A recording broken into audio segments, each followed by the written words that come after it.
Welcome to the Self-Managed Super Fund webinar, guys. I'm really excited to be your host for tonight. Tonight we're going to go through something that I'm very passionate about. Nearly 5 years ago now, I got involved with cryptocurrency, and the primary reason why I got involved with cryptocurrency back then was to protect the assets that I held. And of course, Australians have been putting money into self-managed super funds for close to 40 years now.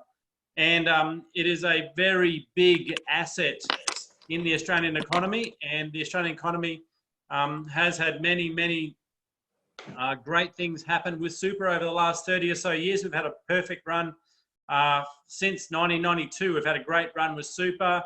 They've made great money, and people have developed some good wealth using their superannuation. And companies that have managed supers have done really well helping their customers. But as you might have felt recently, there's been a bit of a hiccup, and 2020 is the year that people are going to have quite a few hiccups in this self-managed super fund area. So I'm very grateful to invite Graham Donnelly from Gold Rock Accounting.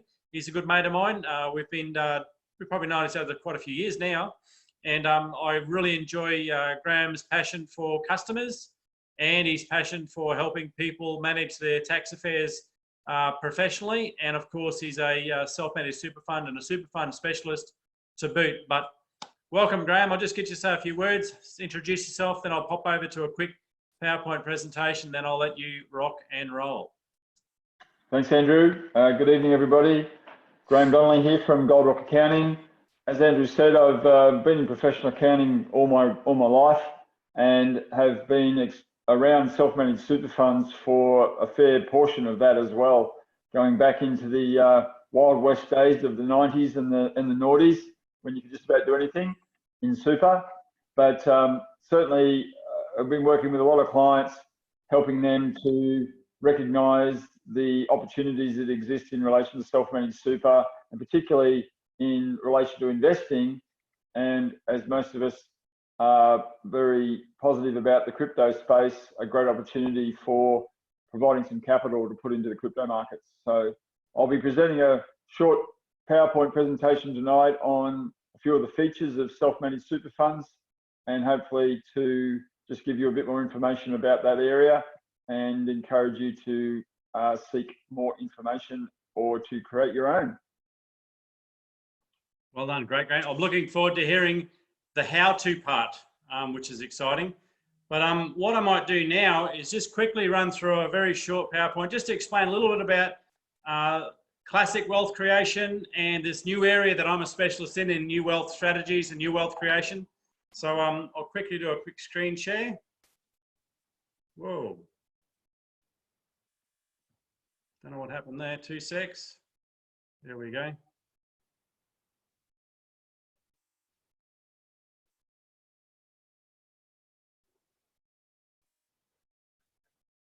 Sorry about that. Now, for me, it's why should you put crypto in your self-managed super fund? That's the focus of why I decided to look at self-managed super funds and open up a self-managed super fund myself a few years ago. And I decided to heavily invest my self-managed super fund into cryptocurrency and precious metals.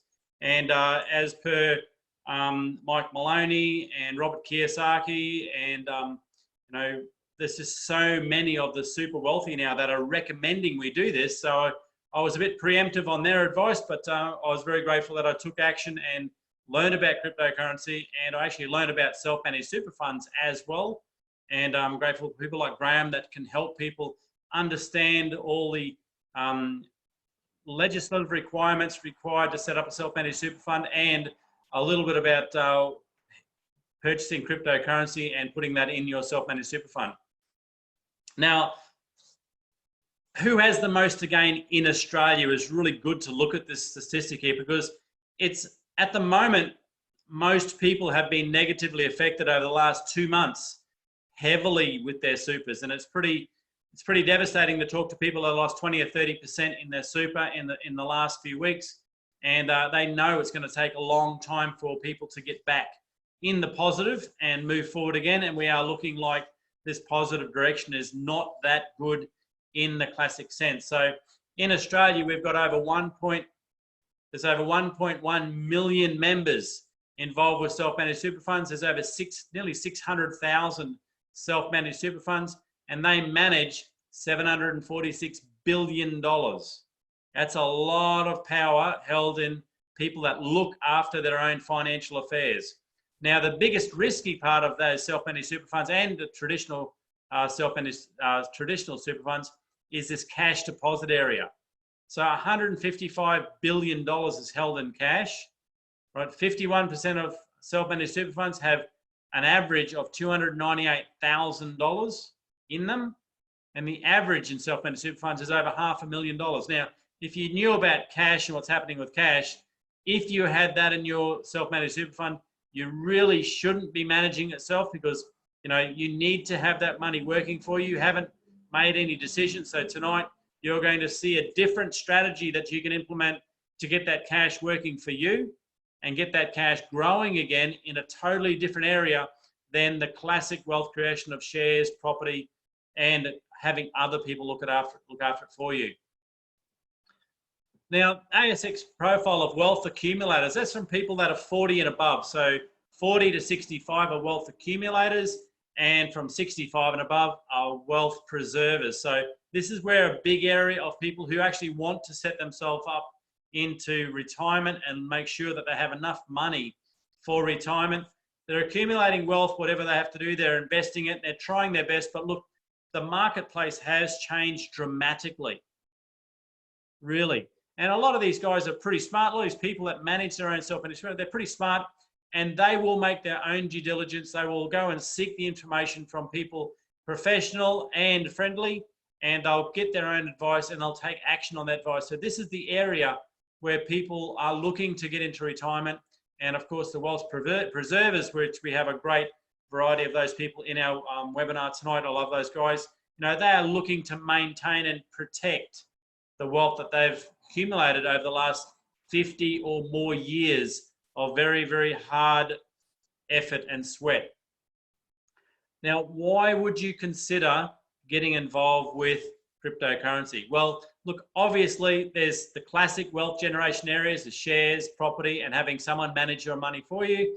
And the reason why we are involved with passive income generation, that's where money is making money for us. And I'm really glad that over 40 years ago, the Australian government really pushed forwards with self-managed superannuation policies and really forced the Australian worker to look for developing a long-term wealth strategy for retirement. Because most of the people that have got super now, if they weren't forced to do it, honestly, they wouldn't have done it. So I'm grateful for the Australian government back when they did this policy to actually come out with this idea of self-managed super funds and super funds. And Australia is known to have the biggest wealth asset to person ratio in the world because of that policy. Unfortunately, that policy is starting to backfire a little bit because most of those managed super funds are now heavily invested in the stock market. And as this year, we're going to see a very big correction, and it's going to take an absolute long time for those managed super funds to recover.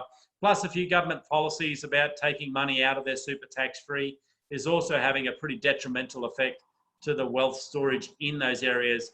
And if you're a young person and you're taking out the 10K and you're 25 and you're going to take out another 10K after the July 1st as well, if you multiply that out in a passive income generation strategy until you're 65, you're literally throwing away hundreds of thousands of dollars, even though you're walking away with just 20K.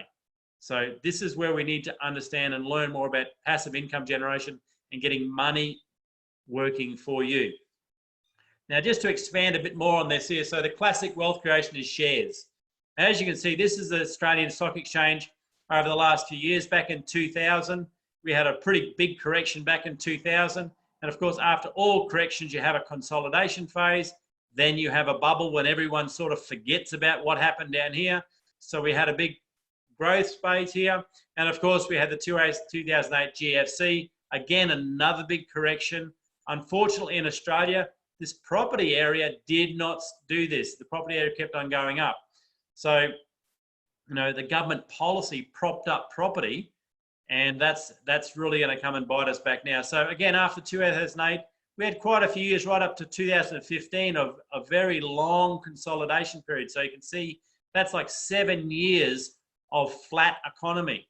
So a lot of people were punching hard at their businesses, but they weren't really getting anywhere. And then again, the confidence came back into the market, and we had this really big surge right up until just recently, mid-March this year, and we had a 30% correction.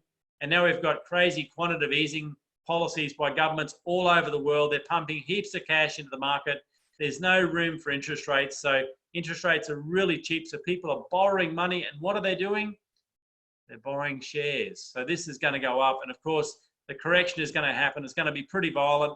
So that is the uncertainty in the share market is really, it's not the best area to be looking at. If you understand cycles, you understand what's happening with government policy around quantitative easing, you would be running from shares very quickly. Now, this is the ASX, just the last couple months. So you can see we're at a high just over here. Then we had this big crash. The ASX hasn't recovered. We are still very flat. Now, unfortunately, the realities of this situation is the profit and loss statements come out in June. So there's been no real profit in most companies across Australia, unless you're Woolies and Coles and a transport company. But generally across the board with businesses, profits are right down. So when the real numbers come in, we're going to see some really insecurity come June, July, August through here. So classic wealth is going to be very, very uncertain in that share market. So I'm telling you, just be aware. Now, what's happening with property market? Oh, actually, I can't do that now, which is a shame. Let me try and do something here. 2 secs. Sorry, this is not good.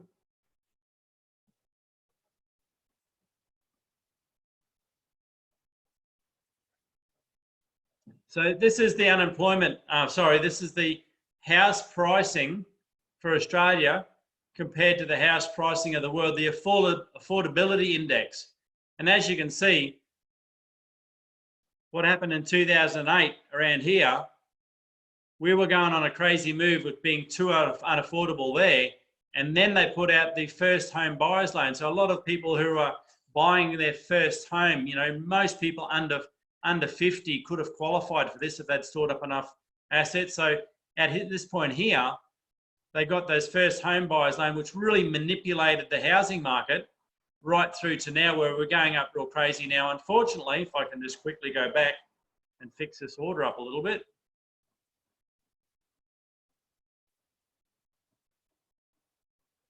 Sorry for that.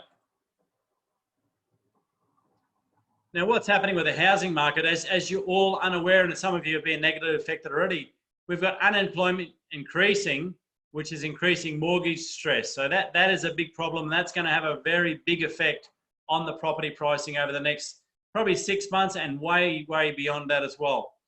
House price reductions will slow the new building demand. So the building industry is going to slow down because generally speaking, the house prices are going to drop. So therefore builders are used to building houses for close to retail price of houses. So they're going to have to adjust their pricing. And of course, where they buy their building products from is going to have to adjust their products as well, or they just won't build anymore, right? Now, the lockdown, a lot of people don't realize what this lockdown's done. So if you are living in an area that has high tourism, the lockdown has caused a lot of people to take their holidays and their long service leave, and their employer can't pay them the stimulus packages until they've gone through and taken all their holidays, which means not only are we not going to see the international travellers come back to Australia in the medium term, long term they will, they reckon 2023, but the medium term it's going to be very slow. The domestic market's also going to be very slow. So if you're living in an area that has got a high tourist employment area, then that's going to have a bigger effect on property. So the tourist market will not start for quite a while. Like I said, international and domestic tourists aren't traveling. And the recession that we're going to, some people are saying depression, but we won't know those numbers. And probably September, October this year, we'll find out about whether it's officially a depression, but we're certainly moving into a recession. In Australia and across the world, when countries go into a recession, their demand on raw materials go down and Australia is a raw material exporter. We are a commodities-based country. So as the demand of raw materials go down, of course, demanding mining is going to go in, which of course miners spend a lot of money on homes, and we've seen it before, and that's going to have a negative effect on property as well. So, property is going to be negatively affected by what's happening right now as well. So not good news for that area. And cash management, this is the central bank interest rate graph. So this is a few years ago. As you can see, the interest rates weren't too bad. People that were living on interest rates were doing quite well. And we popped down to 212, 15, and we're right down here now. Most of the world is sitting at 1% or lower.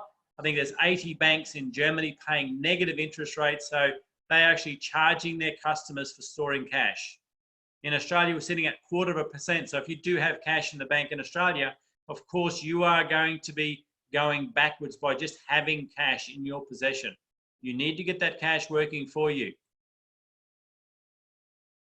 So this is unit prices of the cash, what's happening. So we're actually seeing the cash rates go right down. So it's not good all over the place. So Australian shares, balances, and all this social unaware property, everything is on the downward cycle because of the coronavirus. And because of the extent and the global effect of this coronavirus, all areas that are classic wealth creations are really heavily going to be affected for a very extended period of time. Now, what I'd like to do, I've got a bit more to share, but I want to introduce Graham to the presentation.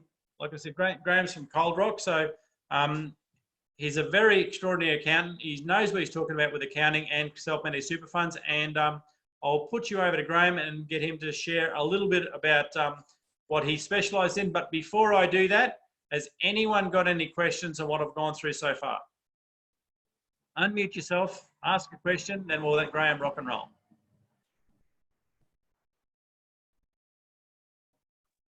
I'm glad, because there's no real good news. So I'll put you over to you, Graham. All right. Thanks, Andrew.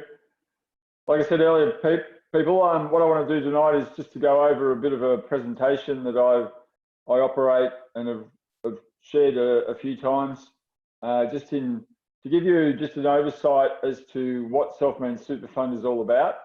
At the end of the slides, I will then just spend a few minutes talking about how you go about setting up a fund. I'll give that as just a bit of a quick chat towards the end.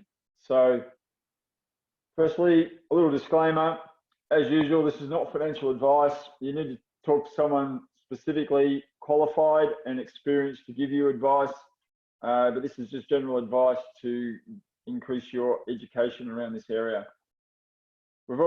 Andrew's spoken very, very nicely about what super is.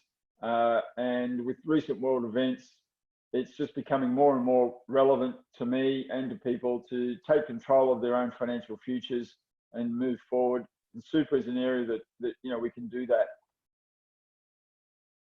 Andrew also spoke probably with some more updated stats, but super funds, self-managed super funds, make up a huge percentage of the number of super funds in Australia, managing about 30% of assets, 600,000 super funds, $746 billion worth of assets. And as Andrew said, a lot of that's in cash, doing nothing for them. So firstly, I want to run through some of the major benefits of running your own self-managed super fund. One of the key benefits, in my opinion, is that you have total control. A self-managed super fund gives you control over where you choose to invest. You can invest in shares, property, term deposits, cash, cryptocurrencies, obviously, precious metals, and more. Many clients at the moment are disappointed with their fund's performance, particularly recently after the correction. And they're literally calling every day saying, my super fund's just lost 20%. What do I do? What do I do? And so they're very concerned about the prospects. And others are just conscious of the fact that they can actually do better than what the fund managers are going to do for them over the next sort of foreseeable future. The other thing that's really important about a self-managed super fund are fees. There's a lot of banter around the industry where financial planners quote that you need to have 250,000 in your managed fund to justify a self-managed fund and all this sort of stuff. So actually, be careful who you take that advice from, because often they're just quoting their own stats, wanting you to keep your assets in their control so they receive trailing commissions and income from it. So self-managed super funds can be a very cost-effective type of fund, particularly given low annual fees, irrespective of your account balance. So this is quite unique because in retail and industry funds, you pay a percentage of the fee, a percentage fee based on what you have in the fund. So for example, if you had $100,000 in your self-managed fund and about the same in a retail fund, you'd be paying about the same amount of fees. However, if you had $1 million in your retail fund, you're paying 10 times the amount of fees that you would pay in a self-managed fund. So over the life of your fund, that's a huge difference. So self-managed funds allow you to manage your fees, particularly when you have reasonable balances. It's not always the only decision, however, because choice is a major factor as well. Ownership is a big issue. Recent studies have indicated that major funds are going to experience payout difficulties due to insufficient liquidity. Now, that was already going to happen as baby boomers began to retire and worker contributions weren't sufficient to meet with retiree withdrawals. However, we've just had a stimulus package released recently where people are able to take 10,000 now, 10,000 after June. So again, there's massive pressure on the retail and industry funds to maintain their liquidity. The problem with this is that you're not the owner of your assets if they're held in a retail or industry fund. You simply have an entitlement to the fund assets as a member. The difference in a self-managed fund is that you're the owner of those assets and you can decide when you access them, subject to, of course, general applicable rules. Payouts, bigger payouts. Given the fee structures that we spoke about earlier, you actually are usually entitled to greater payouts in a self-managed fund than you would in a managed fund. So if you had a retail fund charging 2.5% per annum in fees, you're going to pay around $500,000 in fees over your working life. If you ran your own self-managed fund and you had a fixed annual fee, you'd probably pay closer to $60,000 to $100,000. So there's $440,000 difference in that simple example that would be accumulating in your self-managed fund to your benefit rather than the big fund managers. And that's without the effects of compounding, as we know is very powerful. Self-managed fund is also what we call two funds in one. Retail and industry funds typically invest in either separate pension or accumulation accounts. It means that when you want to withdraw your super benefits as a pension, the funds need to be transferred from one place to another. Each account's managed separately, separate investments and separate fee structures. In a self-managed fund, both accounts can coexist in the one fund under your total control. There's also some great tax benefits in a self-managed fund over a retail fund.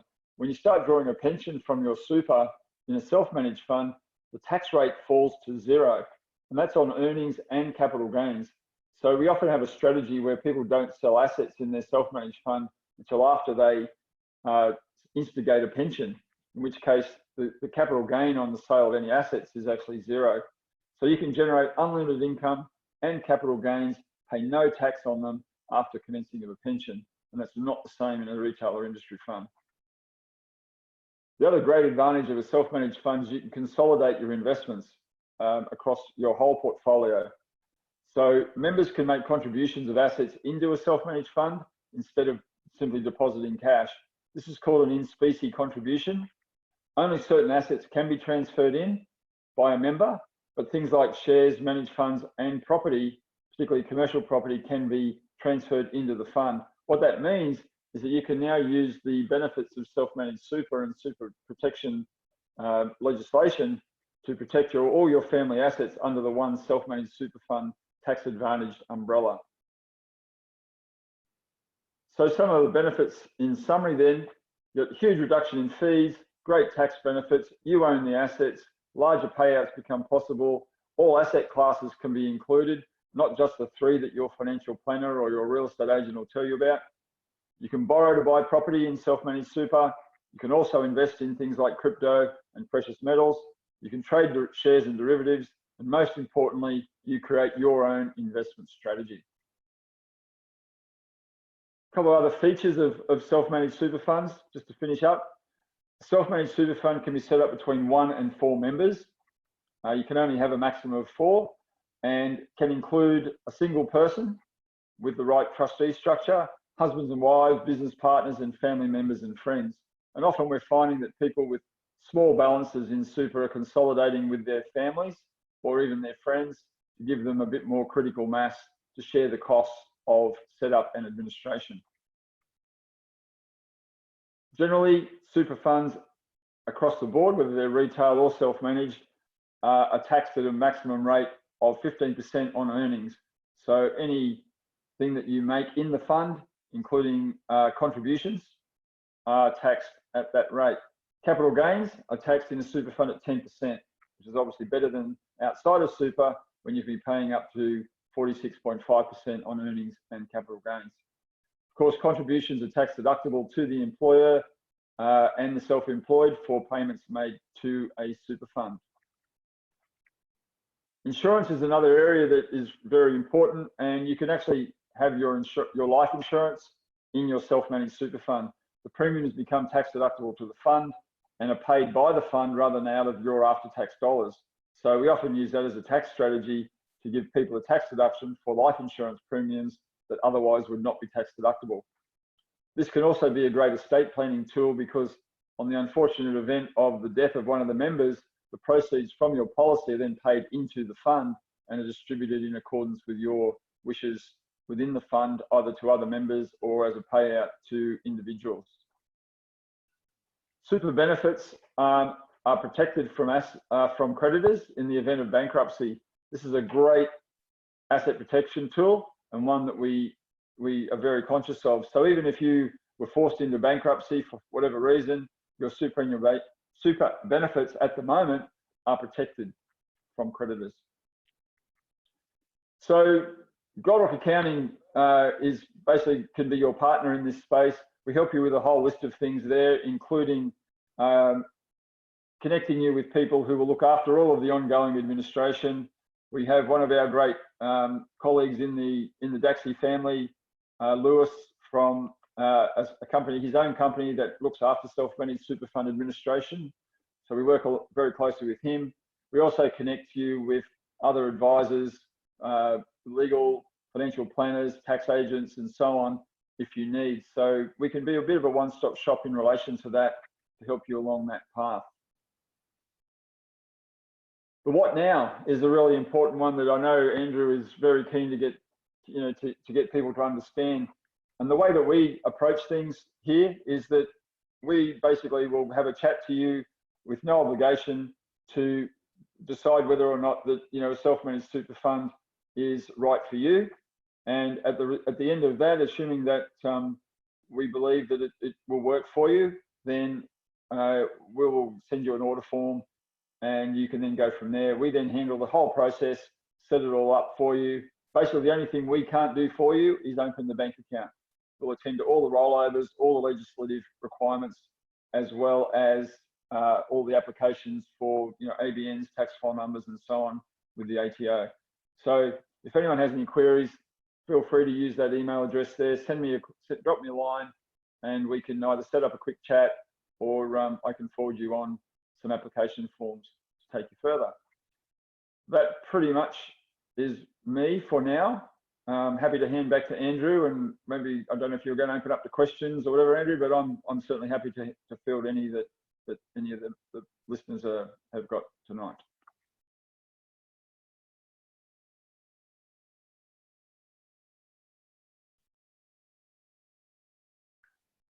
There's a lot of legislation around what happens with self-managed super funds and actually super funds as well. There are accounting and ongoing requirements for that as well. So making sure you reach out to a professional and have those questions answered. There is a free training program put out by the Certified Practicing Association. The CPA has done a course which teaches you a lot about that. So if you want to know what that course is, it's a free course. So you can actually learn all the ins and outs of superannuation, so that when you go through that course and then you approach people like Graham, that you have a reference point for some intelligent questions. You don't want to waste his time, you don't want to waste your time. So making sure you've got a good foundation of knowledge is really important before you go down this road. And that's exactly the same as cryptocurrency. Now, when I first got involved with cryptocurrency, I was very aware of the uncertainty and instability of the financial market. So when I saw the solutions that crypto provided, I was in. I was, you know, I was like a dog on a bone. I really knew that we were in trouble, and that was 5 years ago. So the 2008 event didn't really affect me negatively. Back in '92, that was not the best time in my life, I can tell you now. And people who are over 50 really got affected negatively in a big way from '92. That was crazy when people were paying 21, 23% on their home loans. So that's you know, that's not the best idea to be living through events like that. I know a lot of people on the call, and a lot of my personal friends really struggled to get through that area just to live, and they lost a lot of money. And not many of my friends made a lot of money. I've got a couple of very wealthy friends now, like extremely wealthy friends now, because of 1992. So, you know, you have to position yourself correctly. You know, I've got a few friends. One of the wealthiest people in North Queensland is because he took advantage of what happened in the stock market at its low. And he's lived on that money for the rest of his life. He set his children up because he was just in the right place at the right time. Well, what I'm going to do is talk a little bit about right place and right time. I'll just go back to a share screen and just finish off my little bit here.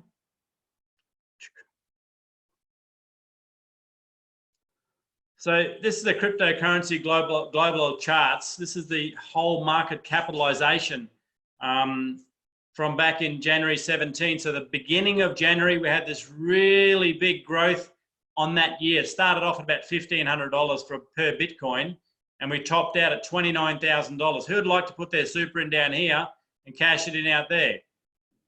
Not many people did that because they didn't know about it, but back here, it wasn't really, before January 17, it was very unstable.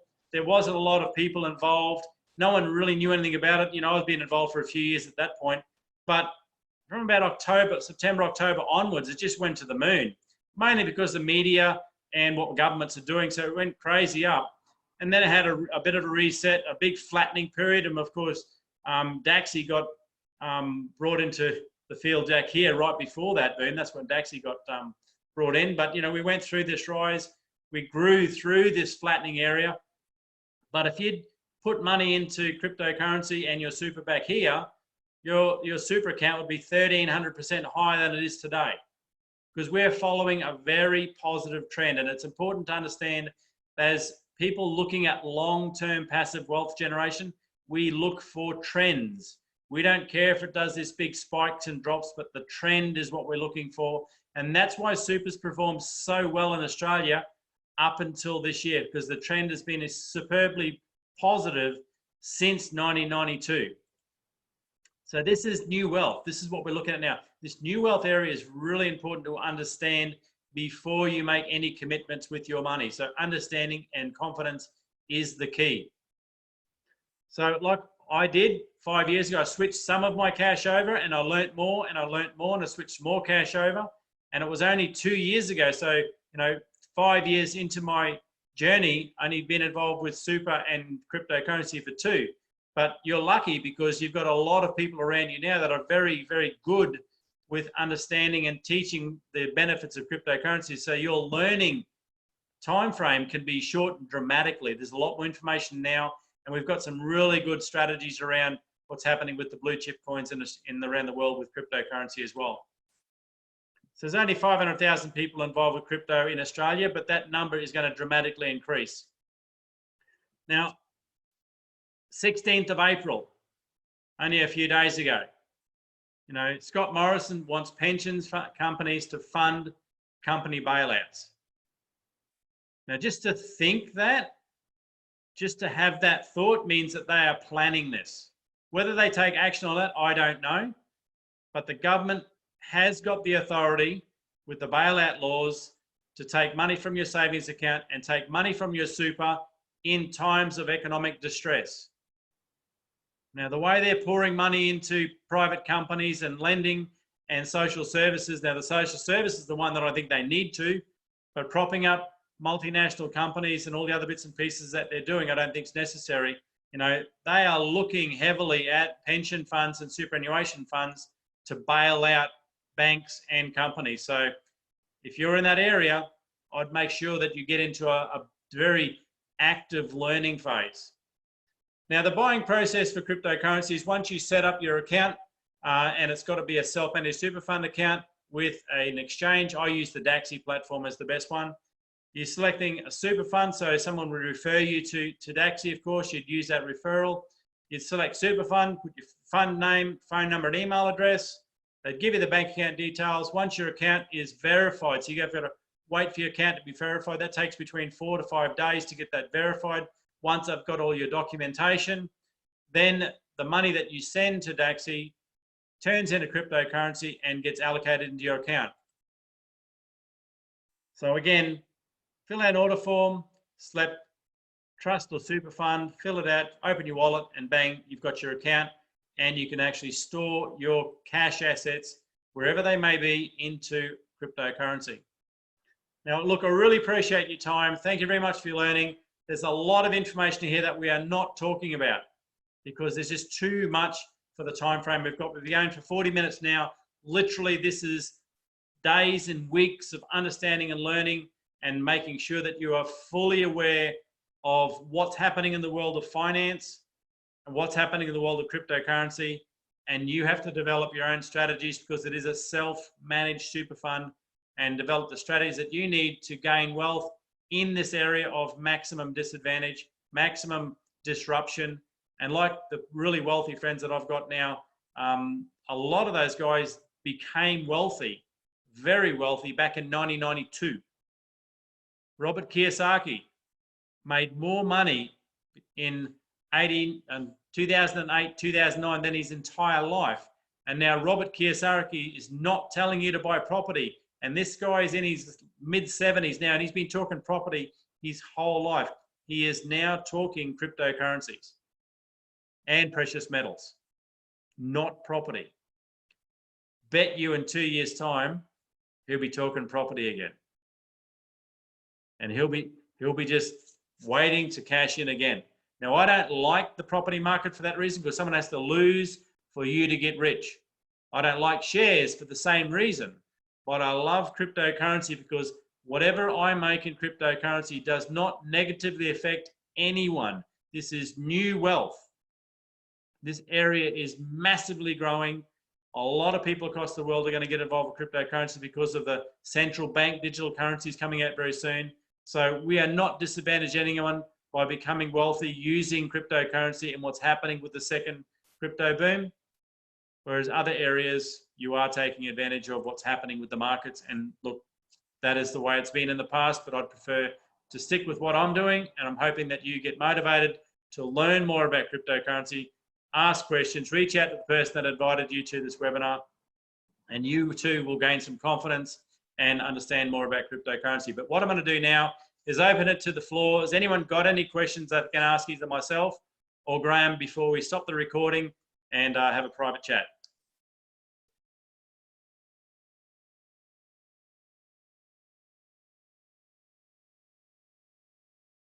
Or forever hold your peace.